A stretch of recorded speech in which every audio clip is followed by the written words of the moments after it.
One thing I never knew about Amity is that she has black nail polish. I swear to god, I only noticed this now. She has black nail polish. Does that mean she's goth? You wanna know what else I never knew about Amity? We'll be talking about it in today's episode, Lost in Translation.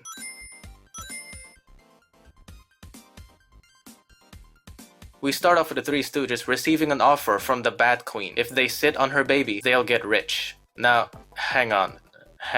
You're telling me that Idolin, a criminal who scams people and who doesn't obey the law, is chosen to babysit the child of the wealthiest demon on the Boiling Isles? At least according to this woman. She's the wealthiest demon on the Boiling Isles. Bruh, I don't care how rich I could get. I'm not paying a criminal to babysit my kid. Why in the hell would this Bat Queen lady trust a criminal to babysit her baby? Find someone more legit, bruv. Maybe the Bat Queen knows Idolin personally.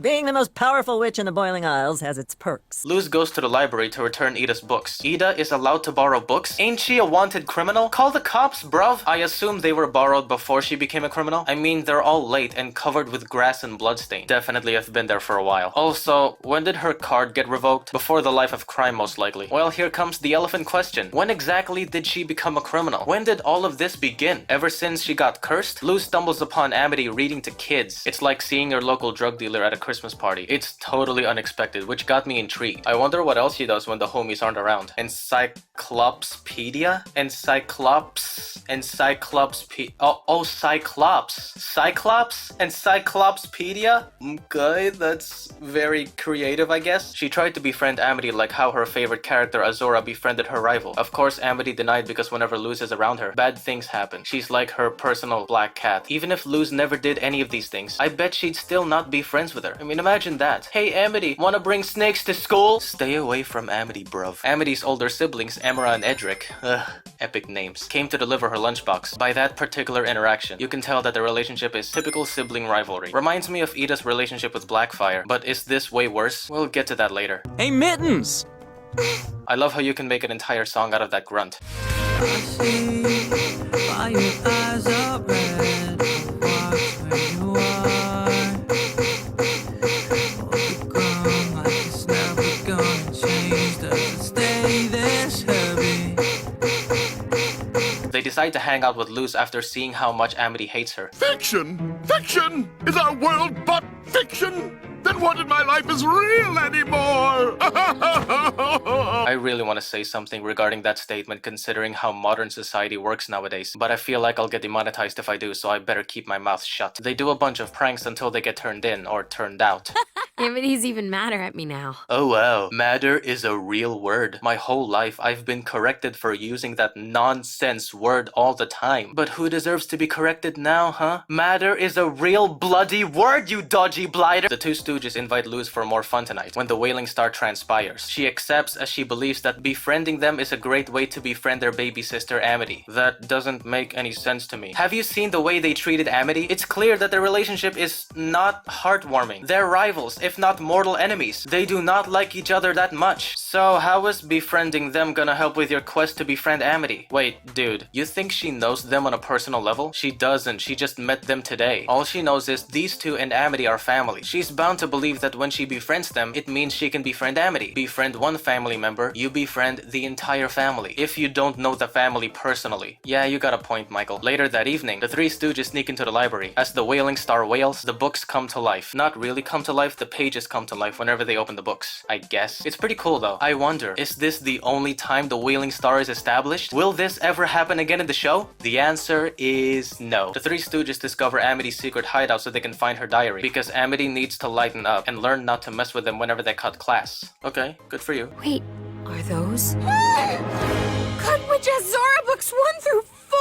You get these on the Boiling Isles? I think these books became available on the Boiling Isles after getting transported from the human realm. I don't know about you guys, but I firmly believe this is Idolin's contribution. Her business is selling human artifacts. One day, her assistant, Albert Pennyworth, stole some Azura books from the human world. The rest is history. I am either correct or I made a wonderful fanfiction. Luz opened Amity's diary, discovering personal thoughts and sickness. As you can see, no pun intended, during this time period, she lost the ability to see. Seriously, where are her pupils? Eventually, Amity found out what's going on. You're a bully, Luz. Look who's talking. Look who's freaking talking. The one who bullied Velma. If you're gonna call people bullies, don't forget to include yourself. I guess you could say Amity is lost in translation. So after witnessing that, do I think Amity's relationship with her older siblings is worse than the Clawthorne sibling rivalry? Of course not. For me, this merely feels like teenage level bullying, nothing more. Don't get me wrong, it's still bad, but at least they're not coming after each other because one of them is a criminal, while the other works for the corrupted law, supposed corrupted law.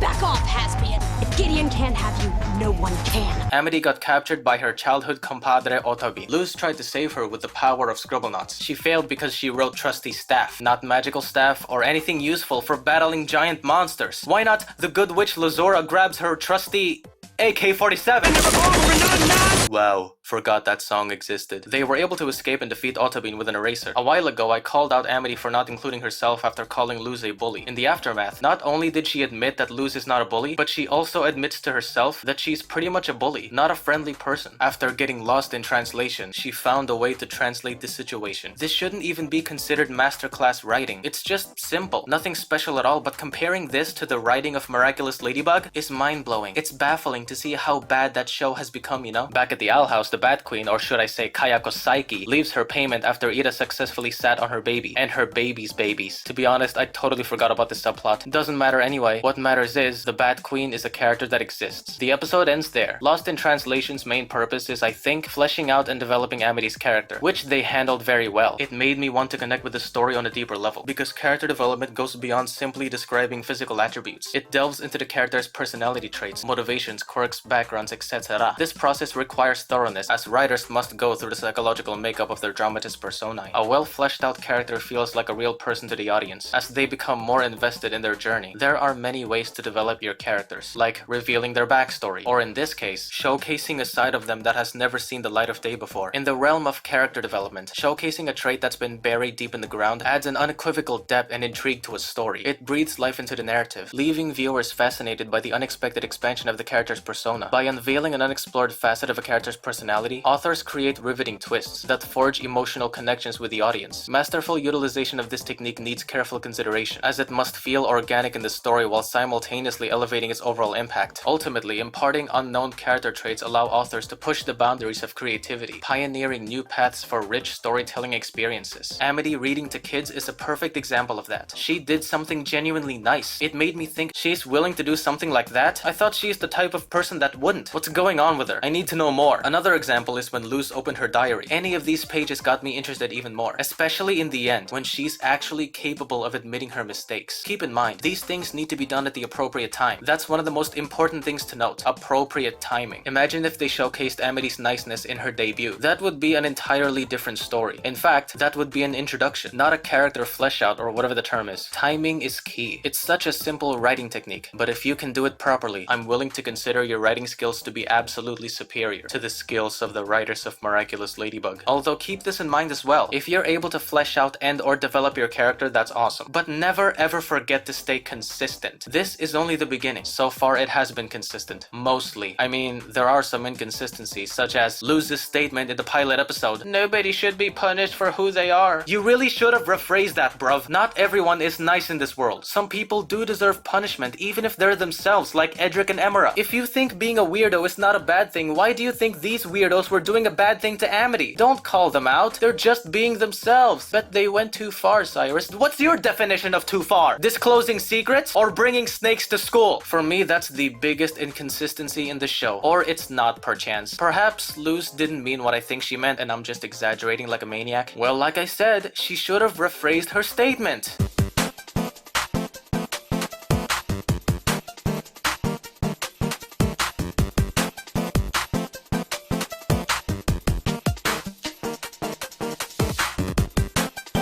Another inconsistency, at least according to one guy in the comments, is that in this episode, the construction coven uses power glyphs to enhance their strength. How do they know about these things? Isn't this supposed to be ancient history that Luz luckily uncovered? I don't know exactly. If Amity and or the rest of the characters end up capturing this plague called inconsistency, I'm seriously gonna lose it. Please don't end up like Miraculous Lady's Leg where every single thing is inconsistent now. Seriously. The other purpose of this episode is introducing Edric and Emera. They're a bunch of twats. At first glance, glance, I thought they're just your average everyday people. But as time went by, I quickly realized how much they support the Adrianette fanbase. The writing was so spot on that the interactions with these characters make me want to shove something big up their asses. Yeah, I do that to people I hate. From their entitled attitudes to their condescending remarks, everything about them rubs me the wrong way. Hoping for some sort of comeuppance, I find myself actively rooting against them in this situation. Despite their unlikability, what makes these twats work is that their actions make sense. Sibling bullying is a complex phenomenon that can be attributed to various underlying factors. One factor is the power dynamics present within sibling relationships. As children and adolescents strive for autonomy and individuality, they may apply bullying tactics as a means of asserting dominance over their siblings. Sibling bullying may stem from a lack of discipline from parents or neglect from parents. I'm not trying to glorify this thing, I'm just saying it happens very often, if not all the freaking time. It's amazing how the writers strike the perfect balance between making them believable, yet incredibly unlikable at the same time. They did a great job here. Unlike what the writers of Miraculous did to Chloe, I don't care about her anymore, but I need to point this out. This is not how you do it, bro. This is not how you make an unlikable character. You shouldn't force it out to the point where the character becomes 100% unbelievable. Let it come naturally, please. Let our hatred for your supposed unlikable character come naturally, like what they did with these guys. Anyway, apart from the fact that the writers did an exceptional task in crafting these two characters, they made a good decision of making them in the first place. The likability of characters holds significant weight as it strongly influences audience engagement and their emotional investment in the story. However, there are some moments when fabricating unlikable characters serves a distinct purpose that extends beyond mere character development. They play a crucial role in transpiring tension. They drive the story forward while keeping the viewers interested. By juxtaposing unsavory traits and actions with more likable elements, authors bring vividness to their stories. Also, unlikable characters enable writers to tackle complex themes such as redemption, personal growth, or in this instance, the fine line dividing good from evil. When Luz realized the two Stooges were taking things a bit too far with lightening up their baby sister, their presence forces the audience to grapple with uncomfortable truths about humanity while provoking introspection and reflection. Lastly, the third purpose of this episode is inaugurating Luz's bisexuality. Look at the way she blushed when Edric and Emera said flirty things to her. Luz is bisexual. They didn't say it out loud, instead they showed it, which I love. I'm giving this episode an 8.5 out of 10. Amity has black nail polish. Alright guys, thank you so much for watching. I hope you enjoyed. If you did, leave a like, comment, subscribe, all that stuff. It really means a lot. You guys are the best. Next time we'll review episode 8. Until then, stay cool, stay safe, and live a happy life.